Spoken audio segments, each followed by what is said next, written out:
Kung aduna na mo'y balaang kasulatan, palihog sa pagbukas sa sulat ni San Pablo sa taga-Korinto, ikaduhang sulat niya, Kapitulo 5, versikulo 1 hangtod sa 5 ang akong basahon. Kay kita nasayod, nga kung matunas na kining atong yutanong payag, dito sa langit aduna kita'y balay gikan sa Dios, usa ka puloy-anan nga dili binuhat sa mga kamot ug walay pagkatapos.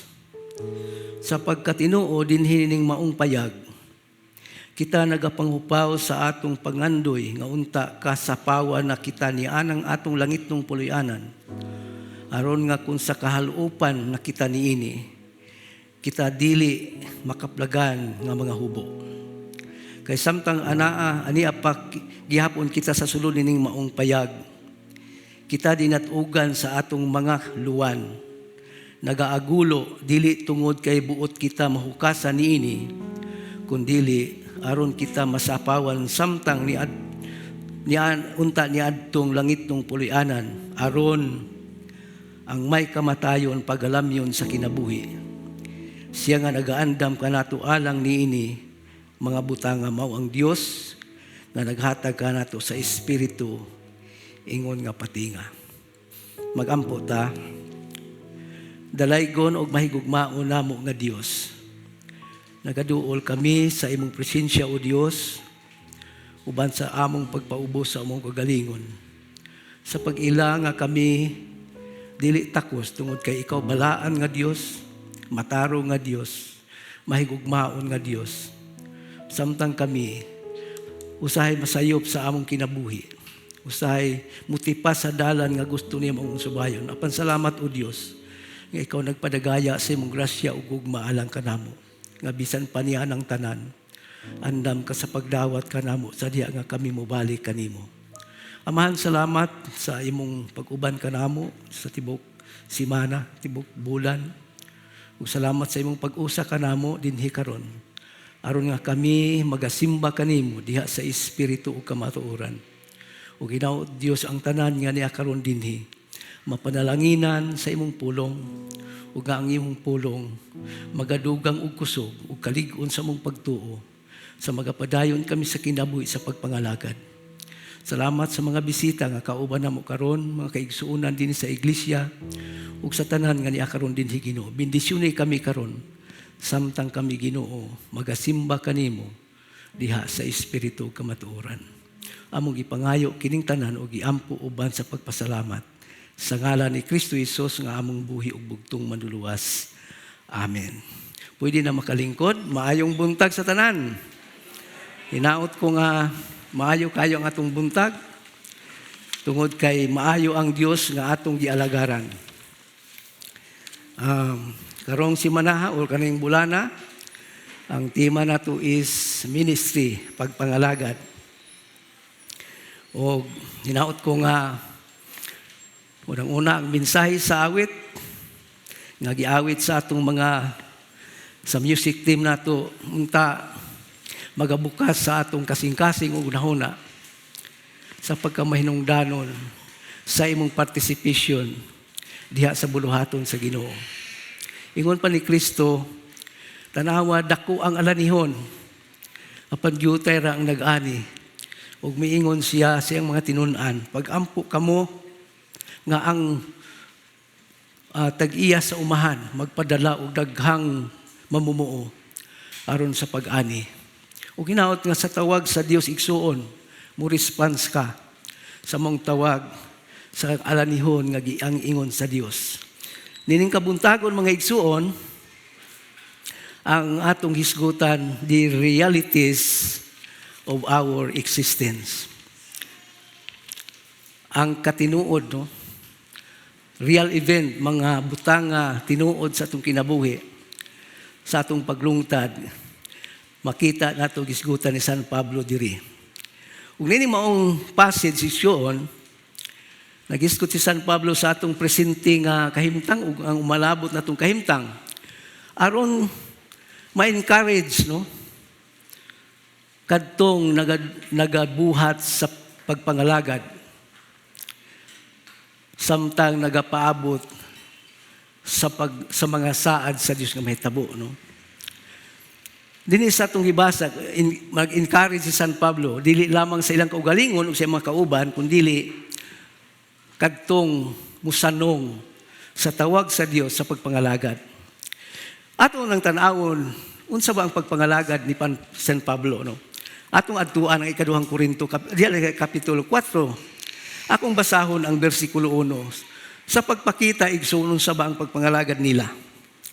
Busa, verse 1, maingon nga nakabaton man kami ni ining maong pag-alagad tungod sa kaluoy sa Dios, kami wala kawad-i sa kasibot. Unsa na sa in English? Na makita ba diha?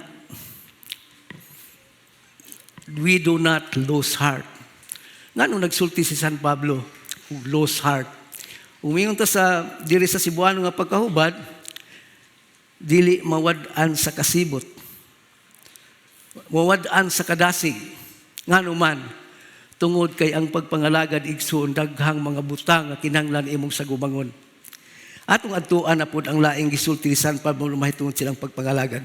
Aron kita makasabot nganong gi-encourage ni San Pablo og paghiskot sa mga butang nga atong kahimtang karon ug sa umabot aron kita ma-encourage nga taliwala nining mga butang nga makapawala sa kasibot, maka lose your heart, no?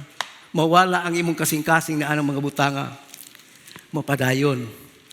Unsay giusto niya verse 8. Ingon diri ngadto sa 12. Kami ginasakit sa tanang paagi. Human niya gisultihan nga sa pagpangalag, kamatud pa niya, kami ginasakit sa tanang paagi. Apan wala manghiubos. Nangalibog apan wala kawad-i sa paglaom. Ginalutos apan wala gipanugyan. Gipamunalan hangtod sa pagkapukan apan wala mga laglag. Verse 10. Sa kanunay ginasagukom namo dinhi sa lawas ang kamatayon ni Kristo aron ang kinabuhi ni Kristo magapadiyag usab diha sa among mga lawas. Verse 11. Kay samtang kami buhi sa kanunay ginatahan kami ngadto sa kamatayon tungod kang Hesus aron ang kinabuhi ni Hesus mapadayag dinhi sa among mga lawas nga may kamatayon. Busa dinhi kanamo nagalihok ang kamatayon apan diha kaninyo ang kinabuhi. Imagine igsoon diha sa pagpangalagad mo gisgutan ni San Pablo. So ingon niya mao ni atong kahimtang kung mga lagad ta. Ipahibalo daan ni San Pablo ang mga taga-Korinto. Imagine nato igsuon nga ang taga-Korinto mga arang-arang nga mga Kristohanon. Pero sila pod ang pinakabadlungon. So dinhi pahinumduman ni San Pablo unsa ang kinabuhi sa pagpangalagad. Ang pagpangalagad igsoon usay dili haruhay, dili hayahay ang atong kahimtang. Kaya nagisulti daan ni San Pablo aron ma-aware ta sa atong pagkabuhaton sa pagpangalagad sa Ginoo. Ingon niya ginalutos, ginatahan ang among kinabuhi sa kamatayon, gibato. Kung imong tan-awon ang kinabuhi ni San Pablo, daghang giagian siya sa pagpangalagad. Imagine ha, sultihan ka. Si Pablo gisultihan sa Ginoo, pinaagi sa bala ang Espiritu, chapter 20 sa Acts, no? Ingon dito, ang Espiritu nag-ingon sa matag lungsod nga akong adtuan, ang kasakit, ang paglutos, nagapaabot. Mao na ang pagpangalagad igsoon. Usay magunahon ang pagpangalagad sayon. It needs commitment na kinahanglan og kaisog. Kusog nga bisan biay-biayon ka, bisan tamayon ka, bisan unsay isulti sa imuha, mupadayon ka sa pagbuhat. Pero luyo niya ng tanan mga igsuon, nag-encourage si San Pablo o gisulti niya ang mga realidad sa atong paglungtad nining kalibutana. Verse 1, adto ta sa atong text. Ingon niya, kay kita na sayod nga kun matun-as na kining atong yutan-ong payag. Naghistot kini sa atong kahimtang lawas igsoon. Moabot ang panahon nga matunas, ambot o kasabot nga matunas. Sa English na, sana, palihog na ipakita. For we know that the earthly tent we live is destroyed. Destroyed ang pagka-word niya. Malaglag, madugta, samas giingon ni Kristo, kaysa abog kita gikan, sa abog kita pauli. Pero na sunod nga bersikulo nga makapalipay igsoon. Nga bisan taliwala sa itong problema sa pagpangalagad, ingon niya sa verse 1 gihapon. No? The reality of our existence, nagsingon siya, the body is described as a tent. Tulda ang atong lawas. Temporary, movable, fragile, mabuak, murag tandugon siya. O gipahinumdum ni San Pablo nga ang atong paglungtad ining panahona karon. Our life on earth is uncertain and short.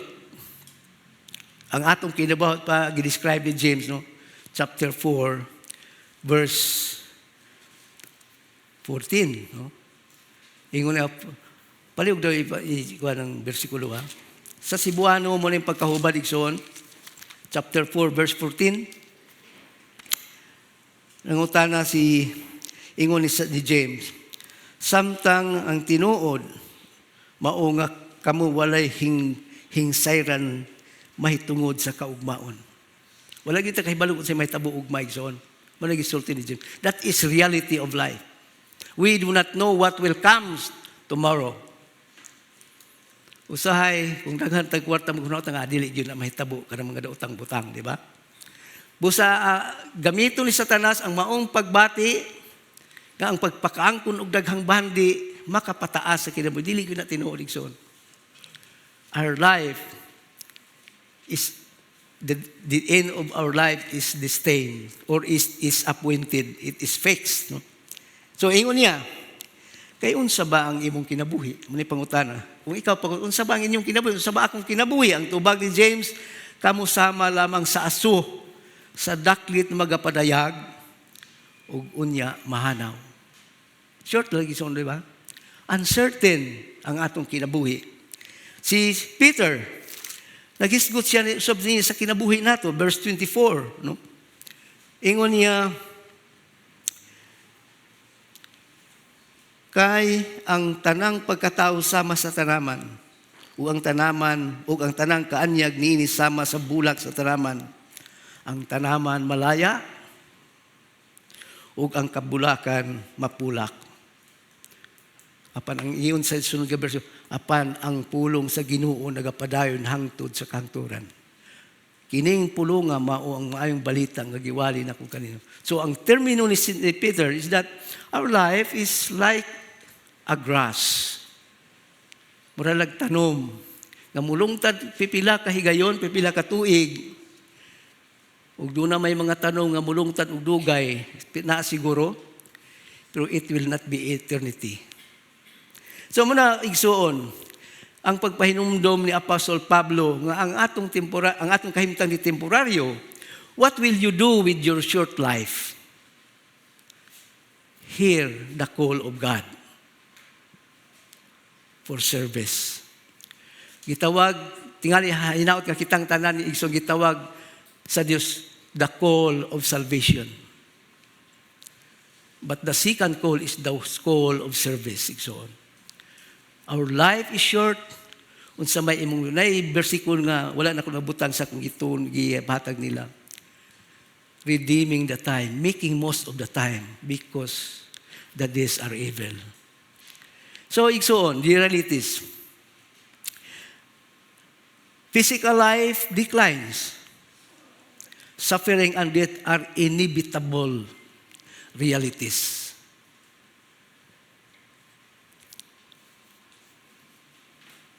Do not anchor your identity or hope on what is temporary. Dili na ito iangkla, dili na ito ipundo ang atong kinabuhi sa mga butang at temporaryo igsoon. So, the next point that This, besides sa atong kahimtang nga temporary or tayo tent ang giingon, there is a promise of eternal dwelling. Adunay sa verse 1 gihapon. Balikan nato ang verse 1, chapter 5. Didto sa langit, aduna kita'y balay gikan sa Dios. Usa ka puloy-anan nga dili binuhat sa mga kamot ug walay pagkatapos. Is that your hope, Igsoon? Balay sa Dios, dili hinimo sa kamot ug walay pagkatapos. Dinhi ipakita ni San Pablo ang kontrast, pagtandi, no? Between temporary and permanent. Our existence in this life is temporary, but our existence, no? Sorry, Igsoon, manapagag ko, di na kayo ka mahilwas, is permanent. It is like tent versus building. Kung mintag tent tolda, mubabol, bali ng pwede hipos-hiposo, daladalahon. Pero ang building is concrete, like this was building. Tingali matulas man ni kadugayan, pero magdugay. Pero dito sa langit, Igsoon, ang promise sa Ginoo, in reality, in relation or in pagkambyo sa atong kahimtang nga temporary is eternal dwelling. This is from God. Ug nakita nato, Igsoon, nga ingon ni Pablo, we are citizens of heaven. So do not anchor our lives sa mga butang at temporaryo, Igsoon, because ang temporaryo mawala. Everlasting. Believers, you and I have a secure future beyond death. Muna encouragement ni San Pablo, nga bisan temporaryo ta diri, ug nangalagad ta, do not tay kasiguruhan. Ug ang kasiguruhan, Igsoon, gives confidence, not fear. Dili na ka mahadlok mo biya. Dili ka mahadlok mo abot ang panungkalisuway, because God's promise is that there is a good future, bright future, especially those who are living in service for God. Tingali, mag-uol ka kung ang imong kinabuhi, wala ni mo gamita para sa Ginoo. Nga naman, kay manubag man ta niya, Igsoon. In 1 Corinthians chapter 15, no? 51 to 54, si San Pablo naghagit sa mga Kristiyanon siyang panahon ni sa taga-Korinto. Ingon niya dito, verse 51,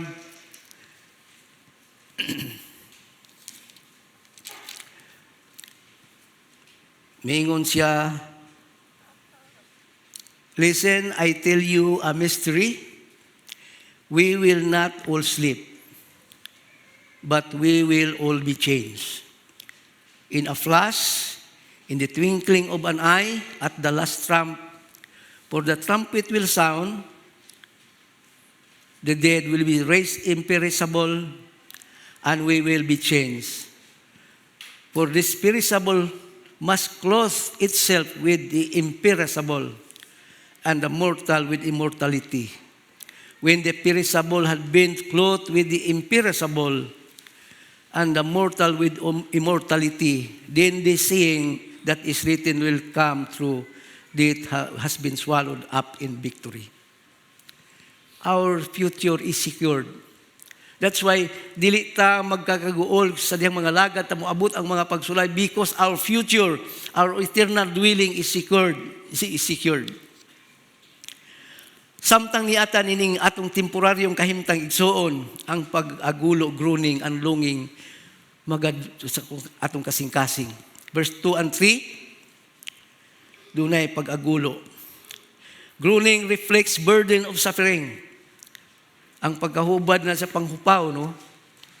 Ang ubang translation sa groaning is pag-agulo. Groaning reflects awareness that this world is not our home. ang pag-agulo igso nag-reflex, no? Saan si buwan mo ng reflex. Our desire is not for death, but for transformation. May tabo ang transformation, igsoon. Ang groaning reflex, longing for heavenly home. Pero usahay, igsoon, basig ang imong unahuna mo yung ka, Lord, ayaw usa og balik. Kay daghan pa kog plano sa akong kinabuhi. Di ba, usay ana ang atong panglantaw, igsoon. But the best thing is our future. Muna nga gamito nato ang nabiling mga adlaw sa itong kinabuhi. Sa mas giingon ni Pablo sa iyang sulat dito sa ikaduhang Korinto sa chapter 5 yapon, verse 15, miingon siya, and he died, talking about Christ. And those who live shall no longer live for themselves, but for him who died and rose again. Ang buti pa sa buti Pablo, ang atong mga nabiling adlaw sa kinabuhi, atong igahin ngadto sa nagpakamatay alang sa atong mga kasalanan. Sa pagpakita, igsuon sa atong great gratitude. Dako kaayong nga pagpasalamat. Nga even our life cannot pay the penalty or the cost of what Christ did on the cross. Mo naghihangyo, nahibalo ba kay usara ang gihangyo sa Ginoo sa matag usa ka tawo? Be faithful. Moro gina ang pagkamatinud-ano nato diha sa iyang pagbulutan. Mora nag-require sa Ginoo, wala si subrai. Kung mahimo ka magpakamatay pwede, pero wala. Be faithful lang ang ipangayo sa Ginoo. Di ba? Chapter 4 verse 1 sa 2 Corinthians, that ang mga piniyadan sige makaplagan unta nga faithful. Unsa man ang faithful, dunay mga pulong diha nga sa Cebuano matinud-anon, matinumanon, matinuhoon, kasaligan. Mo mga word nga describe sa word nga faithful nga Cebuano.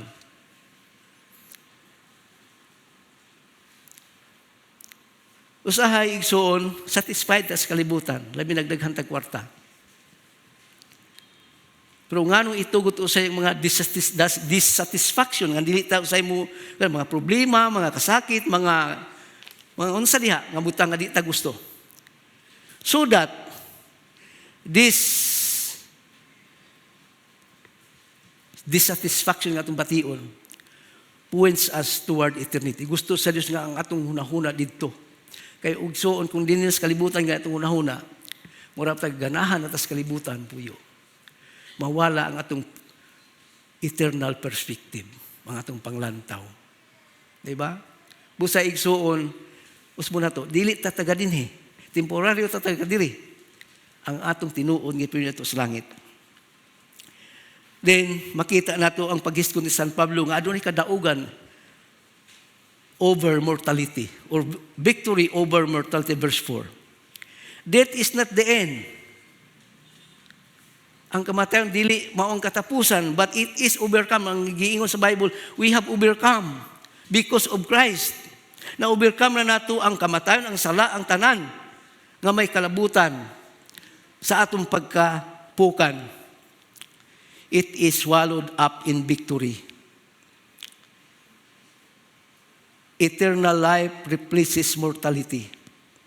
So on. Fear of death is replaced with hope in Christ.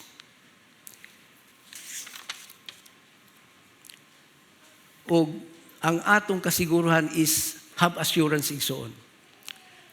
Ikalima, the assurance given by God, verse 5. We are designed for eternity. Ang atong kinabuhi gidisenyo sa Ginoo alang sa eternal life. O ang kasiguruhan na is given or gihatag garantiya, who is the Holy Spirit. Garantiya ang Holy Spirit gihatag sa tuwas ng mituo ta, gisilyuhan kita sa Espiritu sa Ginoo to give us an assurance ng what God has said and what God has promised nga mahitabo nimo human ining kinabuhi will surely come. by the Holy Spirit. Nahibalo kita igsuon ug sumala sa balaang kasulatan nga sadyang bidawat kita o mituo kita sa mayong balita sa kaluwasan, which is the gospel of the grace of God. The gospel that saves today, that Christ died, that He was buried, and that He rose again the third day according to the Scripture, is the gospel that saves. No other gospel can save except the gospel that Paul preached. And sadyang mituo kita niyana, we are assured by giving us, or by God giving us the Holy Spirit as a guarantee. Muna itong makita, igsoon. Ephesians chapter 1 verse 13, sadyang mituo kamo sa aming balita sa kaluwasan, kamo gitimrihan sa Espiritu nga mao ang gisaad sa Dios, o sa gisaad sa Dios nga mao ang Espiritu. Ihatagan kita niyana. So our salvation is not certain because God Himself secures it. Kinahanglan kitang mamalandong ana igsoon. Dinhi, dili na ko nataason pagtapos.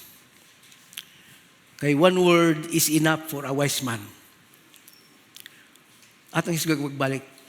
This life is temporary, but eternity is real.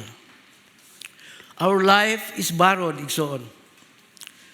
And someday, we will give an accounting of what we do to the owner of the life we borrowed. Atong tanawon ang Romans 15, o Romans 14, 10 to 12, and 2 Corinthians 5:10. Nga kitang tanan mo atubang sa hukmanan ni Kristo. To give an accounting sa atong kinabuhi. 14 verse 10 to 12. Mingon si San Pablo, you then, why do you judge your brother? Or why do you look down on your brother?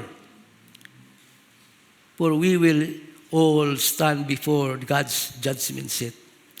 It is written, as surely as I live, says the Lord, every knee will bow before me, every tongue will confess to God. So then, each of us will give an account of himself to God. This, akong iklaro igsoon, kining paghukom diri is not a judgment of condemnation. It is a judgment of reward. It is a judgment of blessing. Of how you do with your life today matters most ini maong panahon. Ug ako nagtuo nga kining maong judgment seat nga atong atubangon is in the air. Sa diha nga si Kristo magpadayag sa kapanganuran, o kita nga buhi nga hiabtan sa maong panahon sama sa expectation ni San Pablo nga sa iyang panahon mobalik na ang Ginoo magpadayag des kapanganuran, maapil siya. Ingon niya, dili kita magauna kanilang mga nangamatay.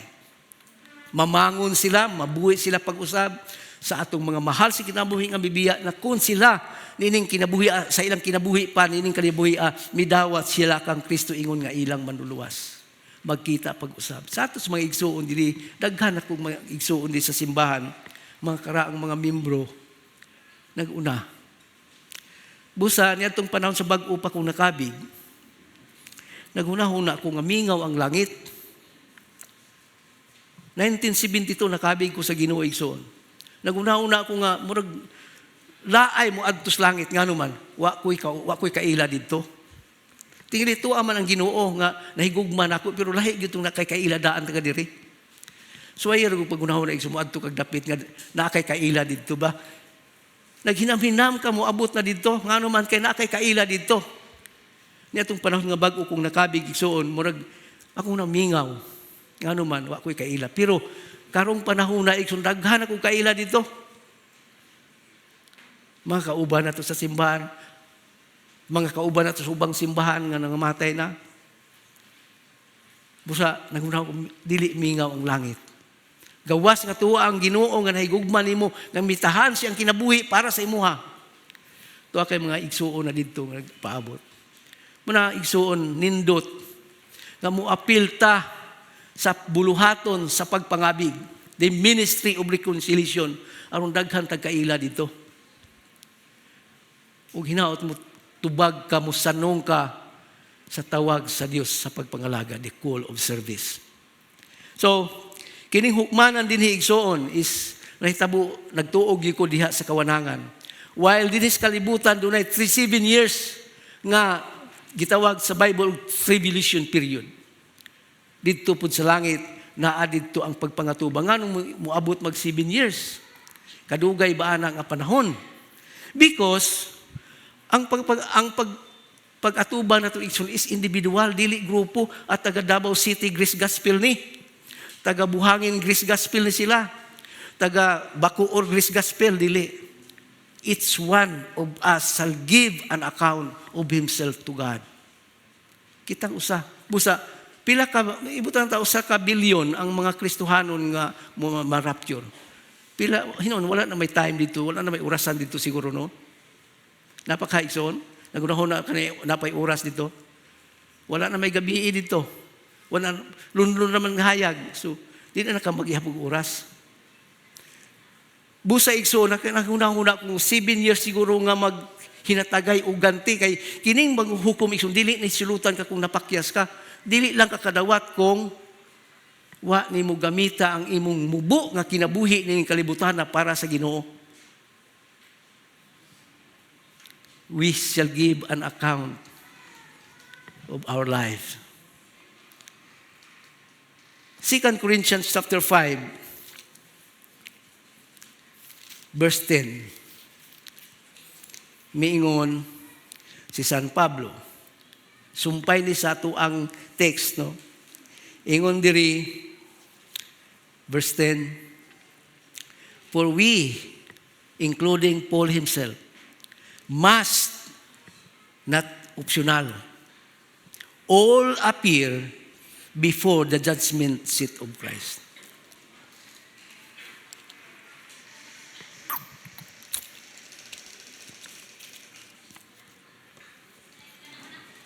Muatubang kita sa hukmanan ni Kristo. Usbuna ko, this is not a judgment seat for condemnation.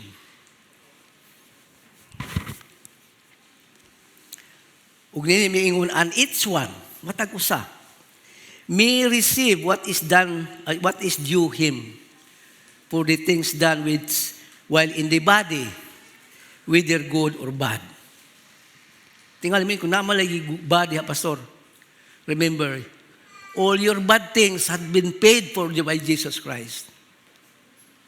No more condemnation to those who are in. What is bad here is that your life is not used or was not used for God. Munang bad things niya. So each one of us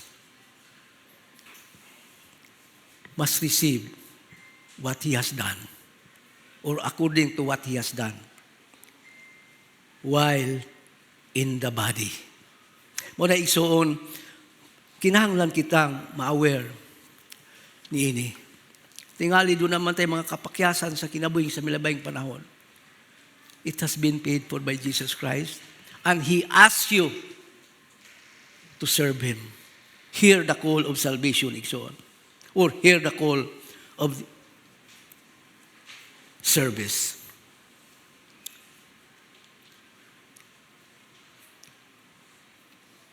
Atong i-funder ang kamatuoran sa 2 Corinthians chapter 5 verse 9. Unta mauli ang atong buhaton igsoon. Unsay gisulti? Patrastas chapter verse 10. I will be reading si verse 6 hangtod sa verse 9. Chapter 5, 2 Corinthians. Therefore, we are always confident, and we know that as long as we are at home in the body, we are away from the Lord. So while we are in this body, what does it show? Ginoo.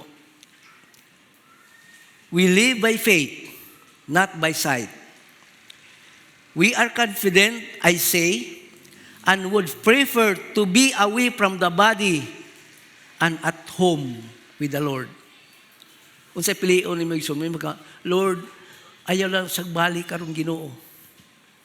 Pero ingon pa ni Pablo, he preferred to be at home with the Lord and absent in the body. Why? Mao nang pinakanindot na tong kahimtang igsoon nga tuwa ta kauban sa Ginoo. Busa ang atong pagpangalagad igsoon kinahanglan buhaton nato karon. Sa verse 9 miingon si San Pablo, so we make it our goal to please Him, whether we are at home in the body or away from the body. Ato nang himuon, munta ng pangandoy, atong himuon igsoon. Ang tinguha sa unsa? To always please God sa tanan atong area sa atong kinabuhi. Kay mo itong kisunod, for we all appear before the judgment seat of Christ.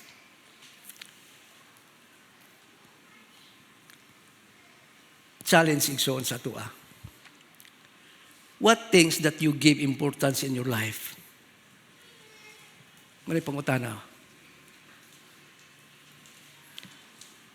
Are you living for the tent or for the eternity house or eternal house?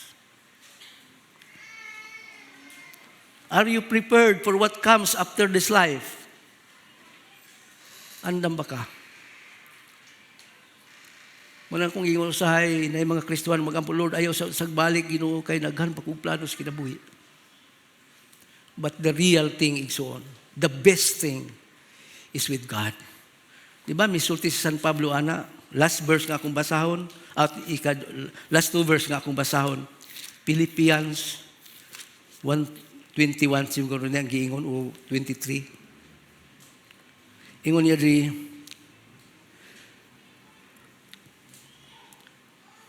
to be with Christ is far better. Ang pagpakiguban kang Kristo mas labing maayo sa atong kahimtang igsoon. Ug ang challenge sa to igsoon, 2 Corinthians 5:15. And He died for all, that those who live should no longer live for themselves, but for Him who died for them and was raised again. Ikaw magdesisyon igsoon. Ang Ginoo dili mamugo sa tuwa. Kung unsay imong desisyon imuha na. Kung unsay akong desisyon sa kuha, o kitang tanan mga tubang diya sa Ginoo. Make it our goal, matod pa ni Pablo, to please God. Doon natin ito ko'y kanta nga nakalimot lang ko upa kuha. Only one life will soon be past. Only what's done for Christ will last. Mag-ampo ta. Ginoong Dios, nagapasalamat kami kanimo, Lord, sa kamatuoran nga among nasigutan karon. Sa pagpahinumdum ka namo, Ginoo, ang among paglungtad dining kinabuhi, dining kalibutan, temporaryo lamang. Ug salamat, Ginoo, sa imong mga saad, nga aduna kami balay, dili hinimo sa kamot sa tao, kung dili ikaw mismo ang naghimo, Ginoo. Iandam alang kanamo. Hinaot kining kamatuuran, Lord, sa among paglungtad sa umaabot ka panahon. Maghatag kini kusog o kalig-on, Ginoo, sa pagpadayon paglakaw sa dalan sa pagpangalagad. Maghatag og kusog kanamo sa magapadayon kami sa kinabuhi nga gusto nimo nga among subayon. O ginaot, Ginoo, ang kamatuuran nga among sigutan, mulig-on sa among pagtuo nga bisan unsang mahitabo nga mga pagsulay, magapadayon kami diha kanimo. Lord, ipahimutang ang mga kamatuuran sa among kasing-kasing karon. Aron nga muapil ang matag usa kanamo sa buluhaton sa pasiguli. Sa pagsulti sa daghang mga tao mahitungod sa imong gibuhat dito sa ibabaw sa cross. Sa imong paghatag sa imong bugtong anak nga si Ginoong Hesus. aron magpakamatay bayran ang among mga kasalanan. Lord, salamat sa kaluwasan nga imong gihatag kanamo. Salamat sa kasiguruhan nga imong gipasinati kanamo. Salamat, Ginoo, sa pribiliyo sa pagpangalagad. Ang hinaot, Ginoo, ang matag usa kanamo, maghimog commitment, Ginoo, sa kinabuhi nga magamit nimo alang sa imong buluhaton. Bendisyon ni Ginoo ang matag usa nga nakadungog sa imong pulong karon. Hinaot, Lord, pinaagi niini. Maghimo kami commitment, Lord, sa pagpagamit sa imong buluhaton. Amo, kining gipangayo, giampo, uban sa pagpasalamat sa ngalan ni Kristo Jesus nga among buhi ug bugtong manluluwas. Amen.